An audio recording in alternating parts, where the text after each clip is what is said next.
Makaligad ang pila ka semana nga big time oil price hike liwat nga pagsaka lauman sa presyo sang diesel kag gasolina buwas. Si Julius Bilacaol nakatutok. Kaina pa lang nagpa-full tank na sang gasolina siya sa lakyan si Mano Arnel. Isa lang ini sa mga nagpila sa isa ka gasolinahan sa Haro. Kadaman sa mga ini, nag-abansin na sa pagpatugong bangod sa ginapaabot nga pagsaka sang presyo sang diesel kag gasolina buwas, May 5.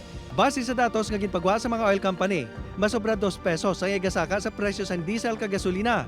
Ang kerosene, may rollback naman nga masobra 3 pesos. Sunod sa Department of Energy, ini ang tuga sa manubo nga value sang peso kontra sa dolyar. Before sa magsaka, pakarga na lang. Nagligad to, mumantogin nimo ko. Ang mga driver nakabawi-bawi na kuno sa asod-asod nga rollback sa presyo sang gatong. Apisar liwat naman ini magasaka. Kuntani, hindi lang kuno magtimbo o kliwat. May agitag niya hindi rin magtaas ang ang presyo ka crudo para maskin paano may limpyon kami Kani ano na lang ng government ang gatong. Sila na lang mag-shoulder. Sa Bacolod City naging agaw man patugong ang pila ka mga motorista. Ubos ko na lang yan kalbaryo sa mga tao di sa Pilipinas.